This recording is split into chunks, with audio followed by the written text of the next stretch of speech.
Niparitaka be tamin'ny vaovao rehetra eny amin'ny réseaux sociaux na eny amin'ny fijerevana vaovao rehetra eny ny resaka basy Joliara sy ilay kolonely Fanapera Torana. Misy ny milaza famisaviana, misy ny mieritreritra zavatra hafa. Indramiko kely tia andiana horonan-tsary kely izay miparitaka eny amin'ny réseaux sociaux rehetrarehetra eny. Omeko ny fomba fahitako azy ary amin'ny alalan'ny ara-panahiry ihany satria tsy vao voalohany ny zavatra toy ireny no mitranga. Raha vao misy tombotsoa an'ireo vahiny sy ireo mpanomana ny nouvel ordre mondial ka misy tombotsoa tena lehibe izay ilain'izy ireo any amin'ny firenena anankiray dia zavatra mitranga matetika ireny. Misy tombotsoa tena lehibe izay azon'ireo fikambanana miafina izay iarahany Amerikanina sy Europeanina io basy Joliara io ka izay tsy maintsy hanaovan'izy ireo izay rehetra hanatanteraka an'io.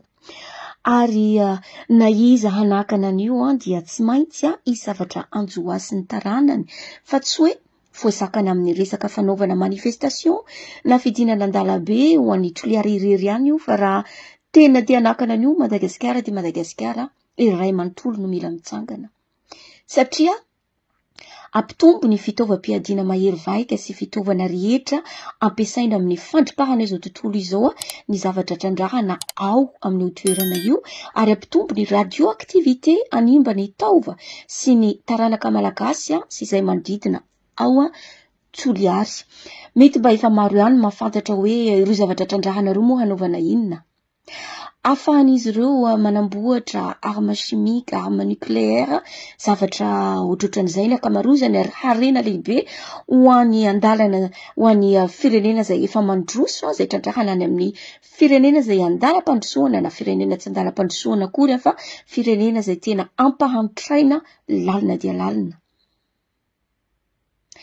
Miarabantsika rehetrarehetra indray mpanaraka ny pejy. Ety am-boalohany aloha tiako aloha tsindriana tsara fa tsy mpanao politika intsony ary tsy miditra resaka politika intsony na dia mpanao izany aza za teo aloha fa ity resaka basy Joliara sy ilainan'io ilay kolonel Fanapera dia tsara ihany no hanasiana resaka azy saingy amin'ny fijeriko manokana ary amin'ny resaka ara-panahy manokana sy tsy mikasika intsony mikasika ny Madagasikara irery ihany io basy Joliara io fa mikasika an'izao tontolo izao mihitsiny. Tamin'ny volana Janoary 2024 i président Congo Félix Tshisekedi dia torana teo amin'ny minitra maromaro 10 minitra 12 minitra teo tsy natsiaro tena izy tamin'ny fanaovany lahateny fanokafana natao Kinshasa teo amason'olona manamboninahitra maro sy ny mpanatrika azy.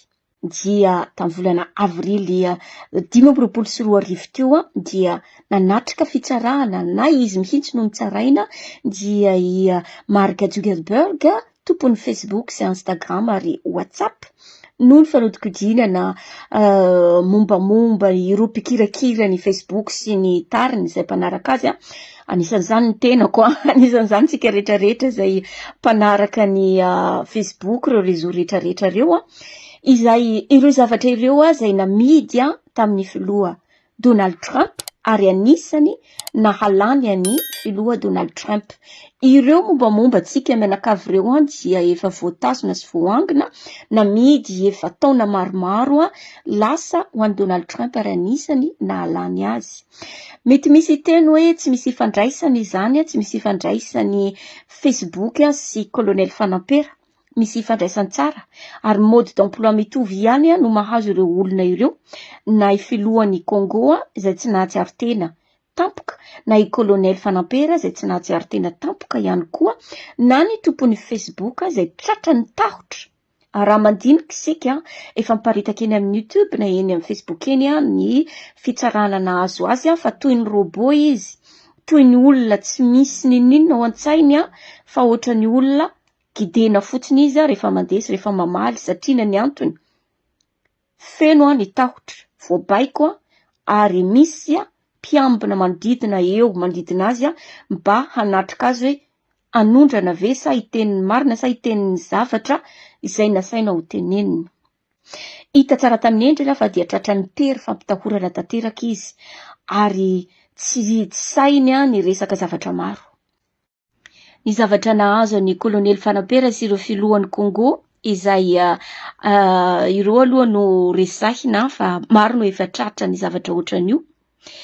Tsy famisaviana velively na zavatra hafa fa paralysie nerveuse no mahazo ireny olona ireny izay alefa any anatin'ny ati-doha avy amin'ny alalan'ny onde no mahatonga ireny. Rehefa tsy tonga na miparitaka tsara ny flux na elektrika mandeha any amin'ny hozatra rehetra dia voasakana ka mahatonga ny fo mijanona tampoka ao anatin'ny segondra maromaro. Ny hozatra tsy mihetsika tampoka ary mahatonga ny AVC raha toa ka tara ny fanomezana fitsaboana voalohany amin'ny premier soin ilay olona.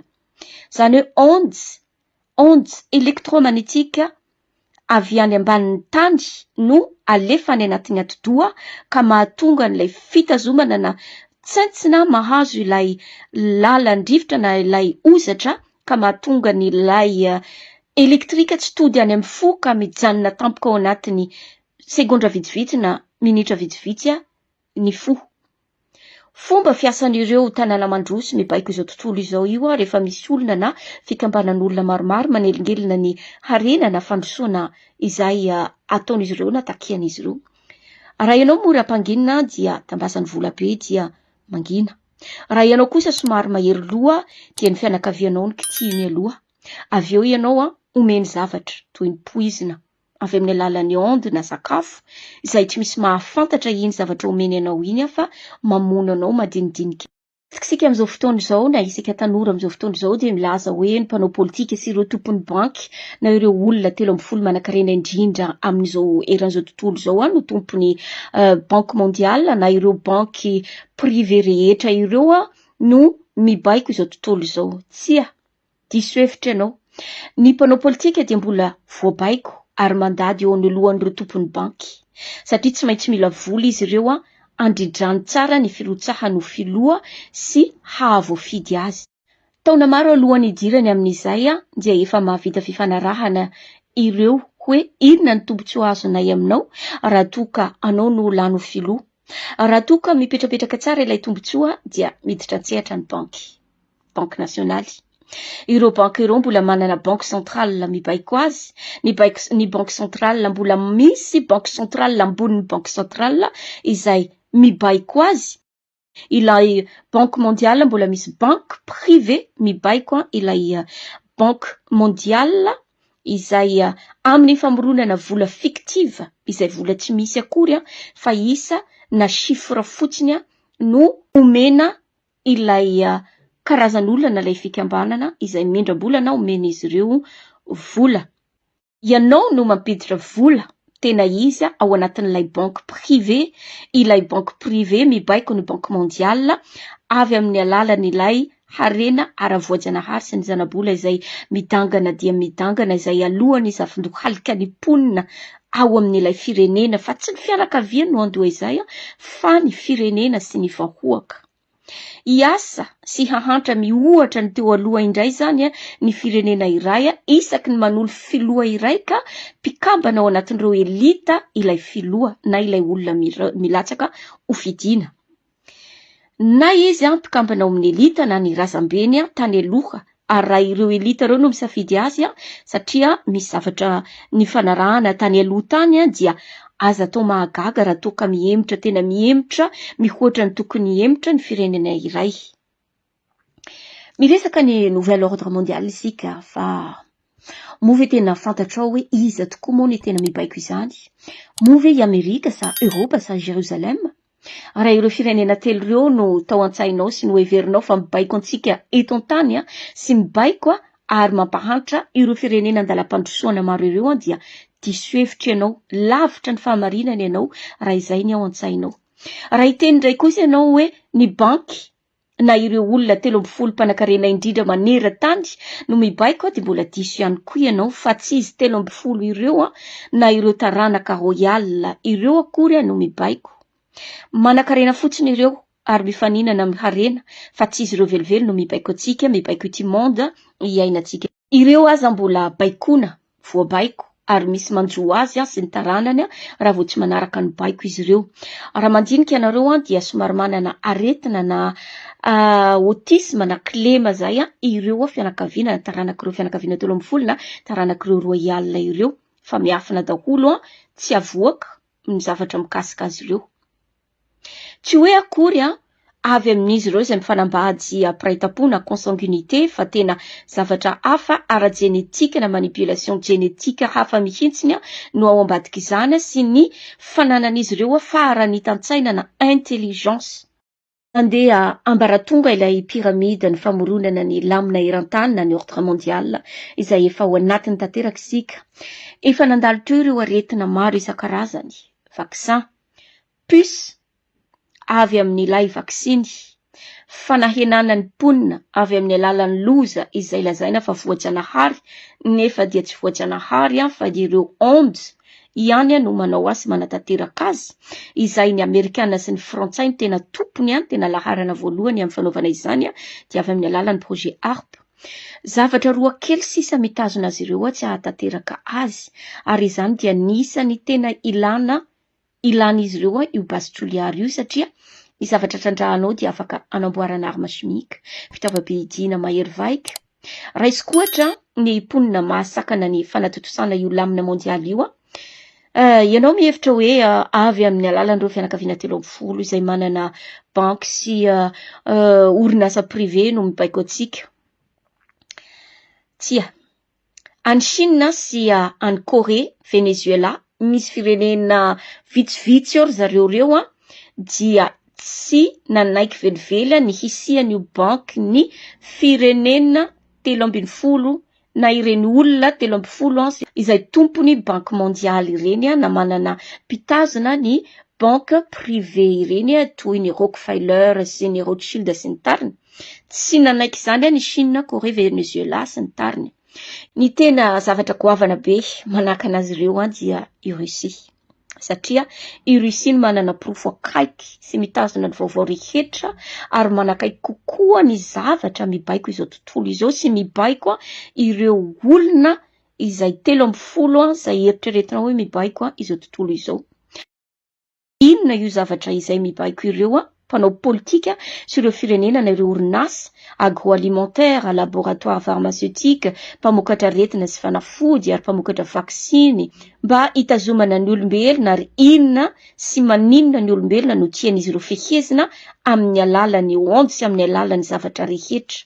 Olona vitsy dia vitsy no mahafantatra sy mahita izany zavatra izany satria olona efa lalina ao anatin'ny conscience na ara-panahy no afaka mahafantatra sy mahita izany. Olona afaka milalao ny onde magnétique na ny électromagnétique any ambanin'ny tany any na milalao ireo énergie anatin'ny planeta no mahafantatra an'izany. Raha mbola ao anaty système na matrice na mpanao politika izy na mpandraharaha izy dia milaza azy mahay sy manana ny zavatra rehetra fa ireo manome anao an'io no tompony satria izy no nangatahanao an'io. Raha fantatrao zany ianao hoe nangataka zavatra na harena na zanaka na iza tamina entité anankiray dia tsy ianao ny tompony fa iny entité iny. Somary feno métaphore ty afatra ity satria ny fanainao sy ny sainao no omeko azy fa tsy ny atidohanao sy ny vatanao ary tsy ny masonao roa mijery sy ny sofonao roa mihaino no andefasako ilay afatra fa ny maso spirituelanao sy ny sofona spirituelanao.